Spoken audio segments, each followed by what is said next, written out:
Hi, I'm Jerry Gerard, and I'm not immortal, but neither are you.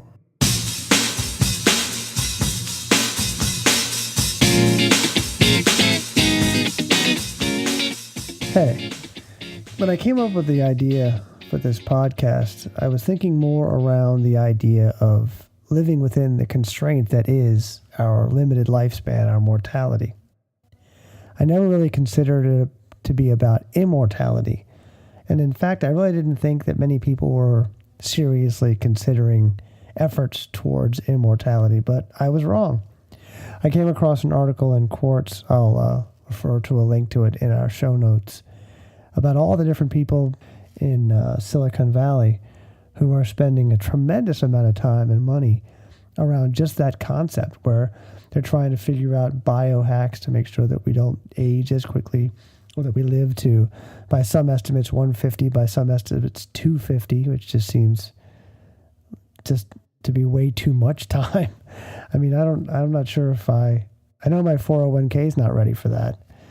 So I think, and then there was that was one part of it. And then there was another part of it around, okay, well, maybe our bodies won't last that long, but at what point can we transfer our, a lot of our bodily functions into more mechanisms, more robot type things, and just keep our consciousness perpetually? And if you're a Black Mirror fan, you'll know that there's an episode called San Junipero. I believe it won, I don't know, an Emmy or whatever TV shows win.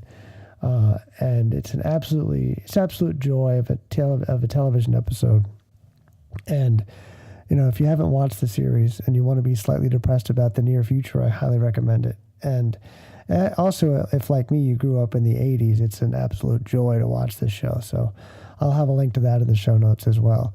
So I was actually kind of surprised that this kind of activity exists. And part of me wonders how much of that is going to be reserved for the super rich or the well-to-do. So we'll have a class of people who are cyborgs and super beings, and then there'll be the rest of us, which is a kind of a sociological thought I hadn't considered before now.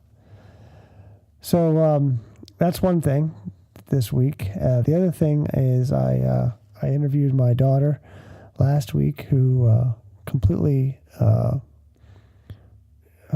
proved that she's the person that should be on the microphone more than me. But I'm going to continue the keeping it in a family vibe while I'm kind of while we're getting this thing started. And I'm going to make probably the biggest mistake of my life by interviewing my wife, who in uncensored form can tell you pretty much whatever she wants. So my wife's name is Alexis, and here's my conversation with her. I don't really hear myself any more than I would normally hear my own voice. Come closer. Hello. Oh, yes. Now I can hear myself. Hold on. It's turned up pretty far. Okay. Try again. Yep. Now I can hear myself. Not so much here. I have to be leaning over like that. Huh. Can you hear me through the headphones? Yes. That's a dog. So the question everybody gets asked is the same. Are you going to die? Sadly. Actually, it's not sad, but yes. Yes, I am. Why is it not sad? Well, it would be sad if I didn't, because, it's not the natural order of things. So I hope that I live a nice long life and then go when I'm supposed to go. In the part of the show before the interview part, I talked about an article I read this morning about how people are trying to live to 150, 250, or maybe forever using the help of robotic bodies. Would you want that? Would you want to be able to live to 150, with your current body, assuming they could do biohacks and things like that? I suppose if everybody was doing it and it was a normal thing to do, then possibly, but I certainly wouldn't want to be the only person doing it. I mean, Why? I wouldn't want to go on for 100 years past my loved ones. I mean, maybe there would be grandchildren and great-grandchildren, etc., but it's hard to imagine outliving everybody by that long. Everybody who's important to me and the world as I know it. It doesn't seem natural. Yeah, I had surmised that only rich people would be able to do it. So there'd be this rich, everlasting class and this poor, regular class. I think the eccentric would be attracted to that Maybe in the same way that people want to clone their dogs. Like I heard that Barbara Streisand just paid some outrageous sum of money to have her dog cloned. Is that true? I think so. I mean, I read it in the Inquirer, so. I'm more excited about without any extra work being able to put my own brain on the body of the Rock. That could be an interesting combo.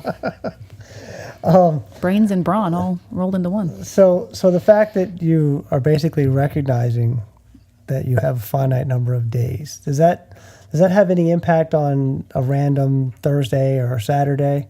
Or is it something you only think about once every 2 months, 6 months, a year? That's a tough question to answer. I think it's more present in my thought process these days, since in the last several years I've lost loved ones. My stepdad passed away a few months ago. My aunt died exactly a year ago. And my grandmother died a few years before that. So it's more, present in my thoughts, and I'm more conscious of it, especially turning 50 this year. It's a milestone birthday. You've just turned 50. We have a kid turning 21 this year. It's like these big milestone events are happening around us. So I think those things cumulatively make me just more aware that, days are numbered and you don't know how many you've got. It could be 10, it could be, 30 years or more, who knows. But I wouldn't say it factors into my decision of, whether or not I should eat this cookie or take this road home for a change of pace. But it definitely makes me want to do things on my bucket list more. Like that, that list we made on the fridge several years ago, we've only checked off like 2 or 3 things, and there's got to be 25 things on there. Yeah, we learned how to ballroom dance, and that was kind of fun, and maybe we'll get back to that. And we wanted to visit Europe, and we did, but I think we want to do that 10 more times.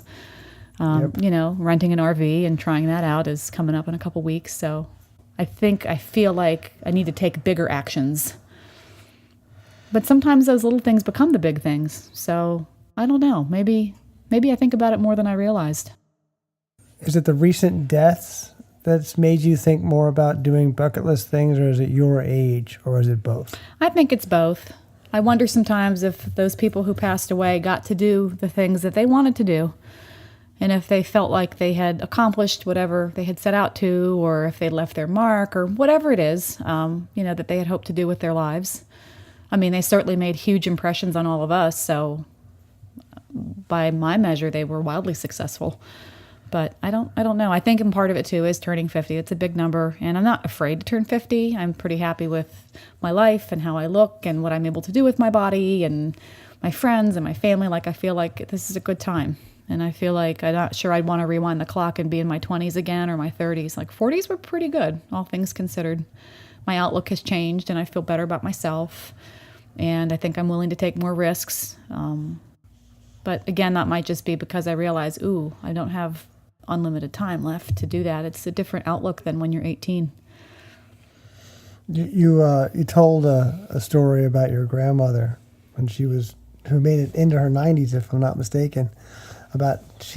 If I remember correctly, she didn't feel like she was done yet, even though she had more time than most of us get. Oh, she wasn't done even on her deathbed. She was literally within a day or two of dying, and we all knew it. But she said, when am I getting out of this hospital? I need to go horseback riding, and there's so much I want to do, and I'm not ready to go yet. It was hard to hear because she just wasn't ready to let go. And we weren't necessarily ready to let her go either. But something I read, I don't know, maybe a year ago or so, I don't know who it's attributed to, but the quote was something like that being afraid of dying is to be afraid of living, or to be afraid to die, something like that is to be afraid to live. And so I jumped off a cliff last summer. My cousin Donna and I went out to La Jolla to bury my aunt, and I wanted her to go to the hang gliding port because it was such a neat place to just hang out and watch people jump off the cliff. And we got up there, and she was just floored at how incredible and beautiful and majestic it was to see these people flying around. And she just kept saying, wow, this is so freaking cool. And oh my God, this is so amazing. And I looked at her and I was like, do you want to do it? Because you can do it there. You just pay for an hour and you go with an instructor, a tandem, and they, jump off a cliff with you. And so she's like, I don't know, do you want to do it? And I was like, well, I don't know, do you want to do it? And then suddenly we had signed up and we were doing it. And an hour later we were back in the car, and it was exhilarating. And I don't know that if I had really thought too hard about it or hemmed and hawed or anything like that I would have actually done it. But I literally jumped off a cliff within 20 minutes getting there. And it was probably the scariest and most wild, surreal, rewarding, fantastical thing I have ever done. And I just replay those moments in my mind. It was like being in a dream.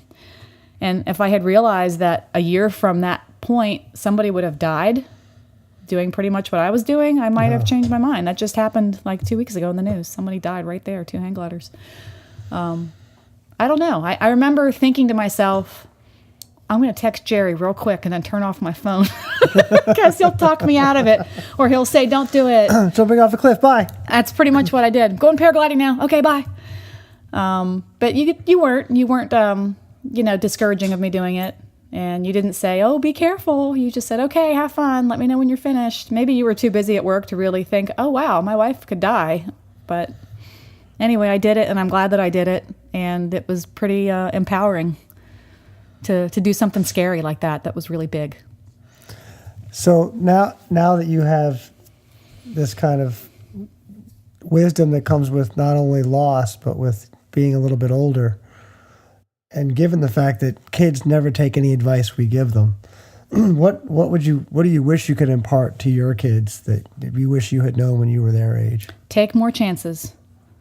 Absolutely. Just try. And if you fail, so what? You can try again or do something else, but don't do cookie cutter stuff unless, of course, that's where your heart is. I mean, if you want to get out there and make movies, then go to film school and do it. And if you want to be a performer, put yourself out there and do it. Don't think, oh, I'm never going to be successful, or I'm not good enough or smart enough for that. Just try. Just get out there and try it. I stayed in the same job for 22 years. And for a while, I was really happy there. I think it was a great fit for me. I loved it. I felt a lot of satisfaction making connections with kids and just really felt like I was making a difference. And I did for a long time. And then one day I wasn't happy anymore, and I realized I'd been sitting still for too long, and the thought of changing to a new location was so overwhelming, and I just hemmed and hawed, and I was so nervous and scared about it. And even something as simple as just apply for the other jobs, and if you don't get them, okay, fine. And then if you do get it, you can think some more about it and make your mind up then. That process was just overwhelming. But then I got the job, and I moved, and I did it, and it was great. And if somebody told me again that I needed to move now, it's been 2 years, I would say no problem. I'm not scared to do it anymore. It's just take those chances and take those risks, and you might surprise yourself. You might land on your feet. You had to jump off the proverbial career cliff. Oh, exactly. Exactly. I did. Because the days become weeks rather easily. It's easy to just lose track of a day that becomes a week and so on. Do you do anything, or do you have any tricks or anything you do? Do you have anything in your repertoire that basically says, I'm going to hang on to today, I'm going to remember today, or I'm going to make sure I get the most today? Do you have any tips or hacks that you have that might help others? Well, I don't know if I have any secrets, but about how to do that. But I do have a line a day journal that you guys gave me for Christmas 4 years ago, and it's a 5-year book. And so that's been really great because I just jot down one memorable thing from each day, and it helps me, in future years to look back and remember things that I might have otherwise forgotten. But I do try to catalog and take notice of special things that I really enjoy or standout moments. There was one time in a grocery store where some song came on that Peter and I both really loved, and he stopped what he was doing in the middle of the aisle and started dancing with me and twirling me around in the middle of the potato chip aisle. And it was just such a great moment because he's a teenager. And how many teenagers, A, want to hang out with their parents, or B, will dance with them in the middle of the grocery store where their friends shop, where neighbors might see you? It was just so amazing to me that he would give me that kind of attention and enjoy doing it. I don't know. I try to carve out little things that, will set days apart and maybe, do something different than I would normally do. And, oh, yeah, that was the day that we drove this way home, or, ate at this restaurant or whatever. Just try to set it apart from everything else, because sometimes the days really just are carbon copies. It's hamster wheel, over and over and over and over again.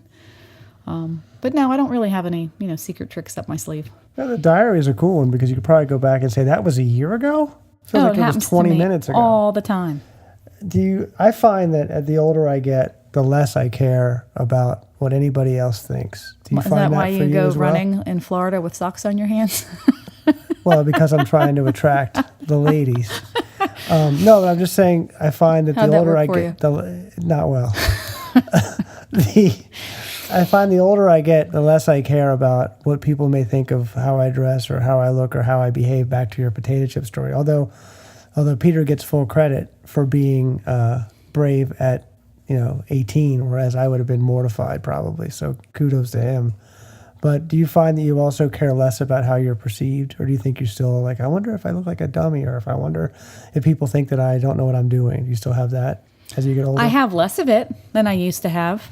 I think I can more reasonably evaluate myself or my performance and say, you did a good job, you tried your best, and just not put too much thought into it after that.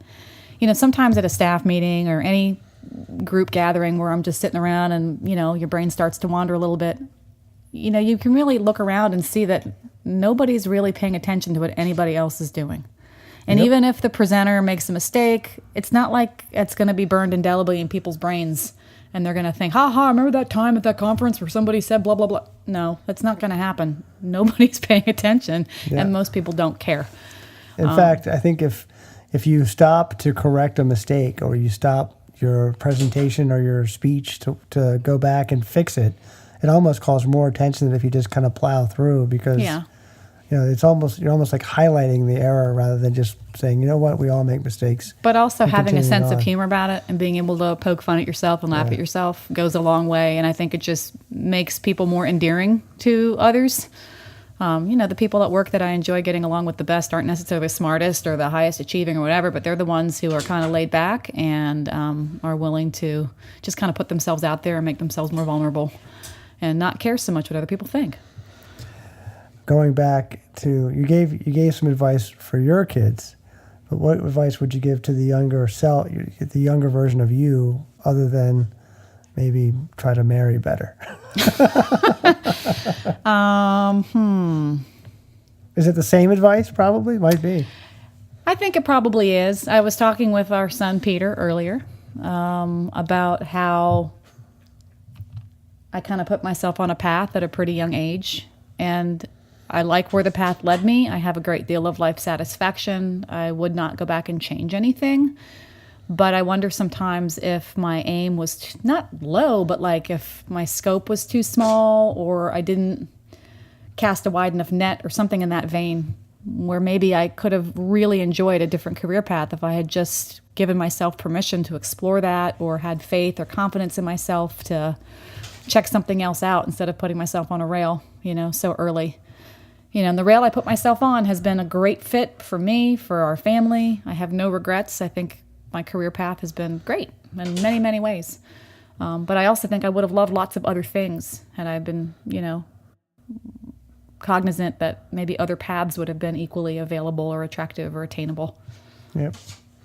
This has been great. I appreciate your time. Anything else you want to add? No. We both learned through this recording that you can't have dogs in the room while you're recording, because all they want to do is either get in or out of the room. True. So we live and learn. Anyway, all right. Well, thank you. You're welcome. You can subscribe to Not Immortal wherever you follow normal podcasts, Apple Podcasts, Stitcher, pretty much anywhere. Follow me. I'm Jerry Gerard, at Jerry Gerard on Twitter. Thanks a lot. And we'll see you next time.